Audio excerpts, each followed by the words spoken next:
Hello students, मैं उमंग शर्मा और आज हम जो पढ़ेंगे वो है आपकी क्लास 12th की अकाउंटेंसी की बुक सेकंड जो है कंपनी, उसका सेकंड टर्म का बचा हुआ अकेला चैप्टर इस साल के लिए, इश्यू ऑफ डिबेंचर।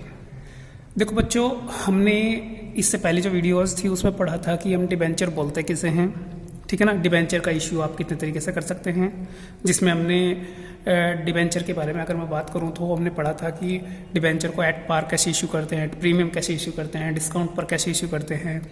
और आज का जो टॉपिक है जो हम पढ़ने जा रहे हैं वो है issue of debenture as collateral security. देखो बेटे बच्चों, आपको मैं बता दूं कि ये कोलेटरल सिक्योरिटी होती क्या है। तो देखो ध्यान से समझेंगे। सबसे पहले मैं टॉपिक का नाम लिख रहा हूं, इश्यू ऑफ डिबेंचर एज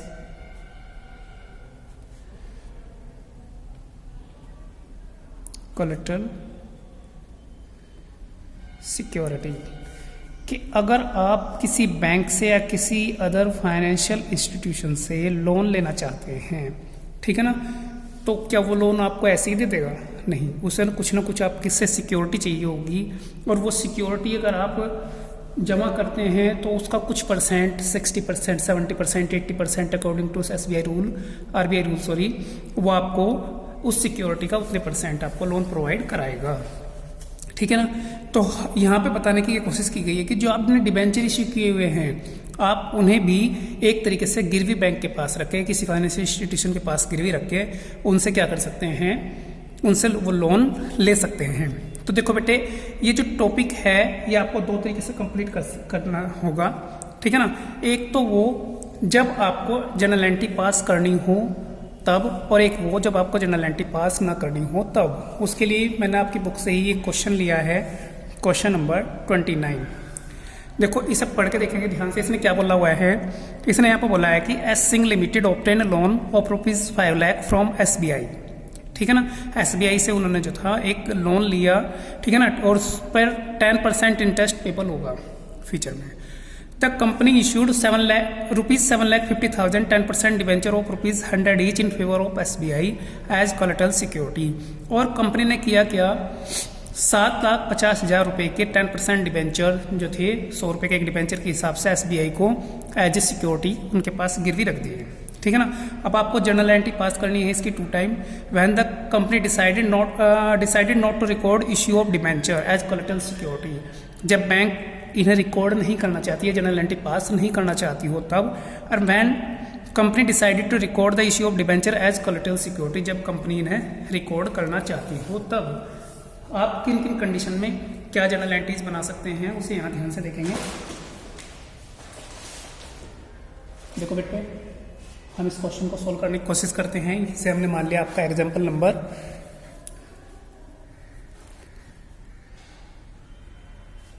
4, ठीक है ना। टॉपिक का नाम मैंने इस पे ऊपर लिख दिया, issue of debenture as collateral security. देखो बेटे, first type, when journal entry is not required, जब जनरल एंट्री रिक्वायर्ड ना हो, कंपनी रिकॉर्ड ना करना चाहती हो कि उसने जो डिबेंचर इश्यू किए हैं वो, तब आप क्या बनाएंगे, तब आपको एक तो आपको यहाँ पे बैलेंस शीट बनानी होगी। इसका जो सॉल्यूशन होगा, इसके लिए बैलेंस शीट हम प्रिपेयर करेंगे और बैलेंस शीट आप as per schedule 3 as at 31 March 2000 जिस ईयर में आप बना रहे हो। इसके लिए सबसे पहले हम बैलेंस शीट का फॉर्मेट तैयार करते हैं। ज़्यादा बड़ा नहीं, बस आपको जो है ना ये एक ही चीज़ शो करनी है। इसमें पहला जो कॉलम होगा आपका पर्टिकुलर्स, सेकंड आपका नोट नंबर, और थर्ड होगा आपका अमाउंट का।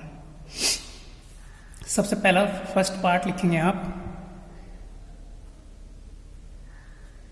इक्विटी एंड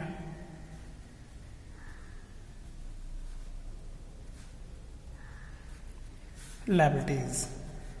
ठीक है बेटे। अब आपको पता है कि जो डिबेंचर्स होते हैं वो हमारी लॉन्ग टर्म लायबिलिटी होते हैं। लॉन्ग टर्म लायबिलिटी का मतलब वो कहाँ पर जाएंगे, वो जाएंगे आपकी नॉन करंट लायबिलिटीज के अंदर।